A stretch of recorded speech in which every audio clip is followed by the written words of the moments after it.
So, the unnecessary reboot turned out good.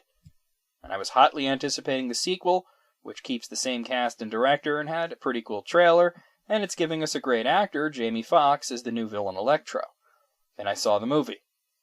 It really boggles the mind why Sony Pictures keeps doing these things.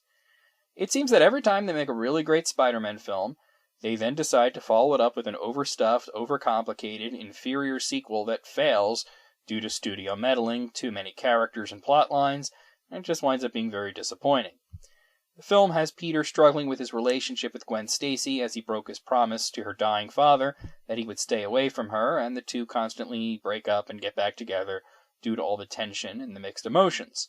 Norman Osborn, the CEO of Oscorp, dies from a degenerative disease which he tells his son Harry is genetic, and gives him this share of his work so maybe he can save himself.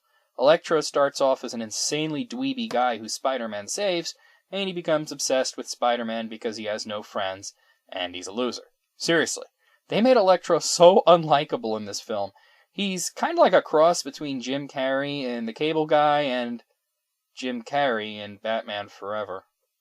Kind of a waste of Jamie Foxx.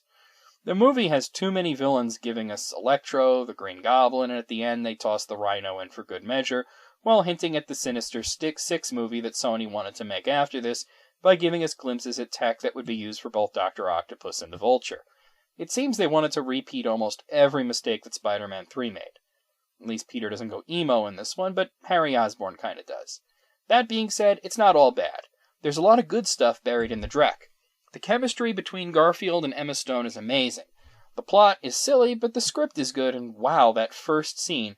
The intro actually starts off just like the first movie, showing Peter's parents abandoning him at a young age, and they left him with his aunt and uncle, but then it goes on to show us how they met their end, trying to escape the country because Peter's dad betrayed Oscorp, and then an assassin attacks them on an airplane. It's an amazing, thrilling scene that is a great intro to a better movie than this. Unfortunately, what follows was a mess. Some of the action scenes in this were absolutely fantastic, and others were cartoonish and filled with so much CGI that it looked like a video game. I loved the bittersweet ending, but the movie took too long to get to that point, and the sequel bait for the next 3 movies they planned. Yes, a third Spider-Man, a Sinister Six movie, and a Venom movie. It's just like, holy shit, you're already telling like 3 or 4 stories in this movie, and you're advertising another 3 stories? Get out with that shit. So it's a mixed bag.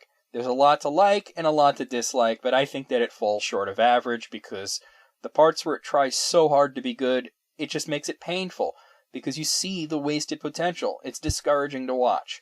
I'm going to give it a 4 out of 10.